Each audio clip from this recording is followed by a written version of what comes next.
There are a lot of red flag videos about relationships out there, so let's talk about some real estate red flags. First, let's look for future developments. Now, this is not as easy as it sounds because you may actually have to do a little bit of digging to actually figure this out. You gotta go talk to the city planner, look at their records, look at the news articles of what's going on. You may actually wanna look at your real estate agent, ask them for past records of sales.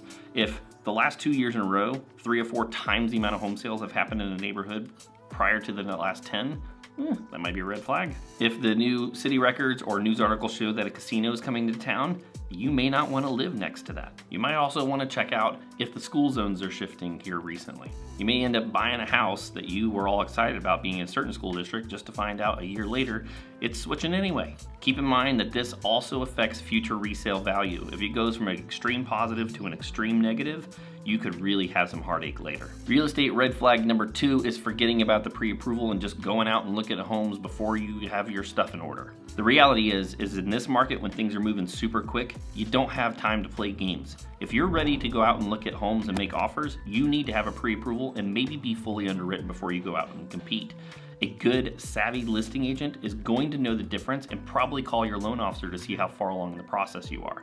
If they call that loan officer and they don't know who you are, boy, are you in trouble on that offer. But really, most importantly, you need to know what you can afford before you go out and do these things. You want to talk with somebody that is going to advise you properly to make sure you're not over leveraged or house poor before going out and making offers on homes. Get those financials done early. If you want someone who's gonna give you proper advice, you can check out my wife's YouTube channel.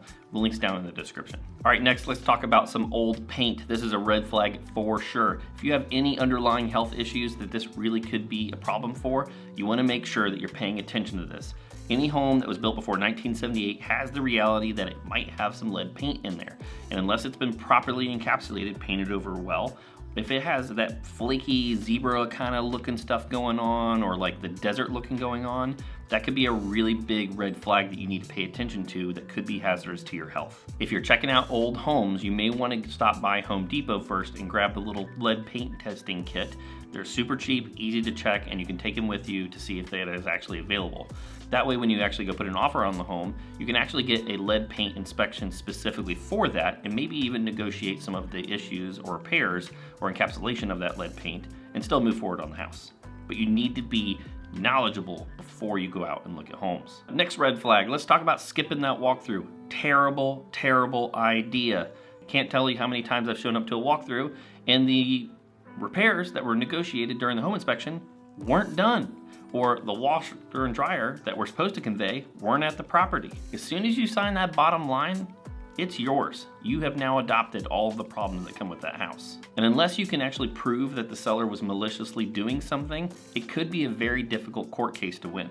Plus, who knows, in the heat of summer, that from the time that you did the home inspection 2 or 3 weeks later, if the HVAC went out and you didn't check that at walkthrough, again, you have now adopted a problem that is your problem, not the seller's. Now, this next red flag hits near and dear to our heart because my wife used to make a 35 to 40 minute transit every single day. That commute was awful on our life, and I will tell you that the person who compromises on that extremely long commute when you could maybe up your purchase price by $20, $30, $40, $50,000 and be into a neighborhood that you absolutely adore that's only a short commute is something that you should definitely consider. It is a red flag to just compromise on commute time. Look, I actually did the math. If it's an hour and a half total drive time for the entirety of the year, you're looking at almost 10 full work weeks per year that you're spending in the car. Waste of time, in my opinion. Next red flag could really cost you some serious money here, and you want to make sure that your inspector is licensed and insured and has great reviews, not just online, but with a lot of local realtors. The reason for this is because the inspection is what you're going to use to either negotiate on the property or decide to walk away. And if your roof inspection was not done well, let's say with a drone, or they actually climb up on the roof and actually physically inspect the roof, you're adopting any of the water issues that could be coming up, any of the major issues that could be coming up on that roof over the next decade. Replacing a roof ain't cheap, folks. HVAC systems, Septic and well and water, all of those systems can cost tens of thousands of dollars if they need to be replaced in the first couple of years. And your home ownership dreams could turn into a nightmare if these things are not properly inspected. Next red flag we're going to talk about here is wiring, right? There's aluminum wiring and knob and tube. Depending on the year that your home was built, it could have one or even both of these. If the electrical loads that are being used today are substantially more than what they used to be in history, you could have a serious fire hazard on your hands. That won't just cost you tens of thousands of dollars with the fire, but could be loss of life or limb. The next red flag comes from a survey that NerdWallet did, and out of the survey of 2,200 people, there was a good portion of them that said they did not save enough before making the home purchase decision. It was actually the biggest regret amongst millennial purchasers during that year. And more than 10% people that were found in the survey to purchase no longer felt that their home made them financially secure.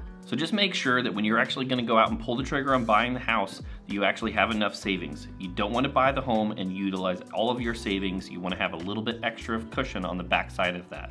Plus you got a budget for all the maintenance and repairs that are coming up over the next decade.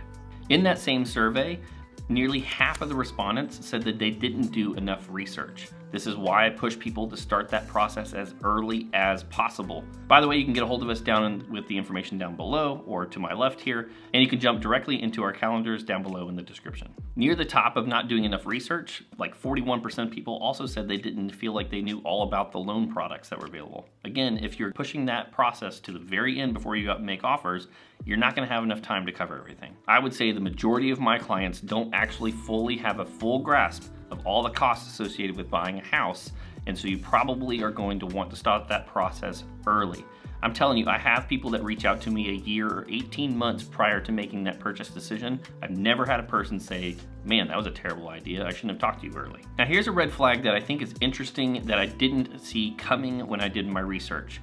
20% of the people that responded to this survey said they didn't buy a big enough home. That's kind of odd. This included both Gen X and millennial generations that said this. Really interesting, right? One of the things you'll hear me consistently say is that real estate is a long-term game. The longer you own the property, the better it is for you, right? And so things change over time. Your family grows, your needs change, maybe you want a game room, all that type of thing. It may be something worth considering, getting a slightly larger home than you're considering so that you don't have to sell that house and then turn around and buy the next one. That's costly. Did I miss any red flags? Let me know down in the comments and you can roast me down there. Definitely don't like, definitely don't subscribe, and please, please, please, please, please don't watch this video next.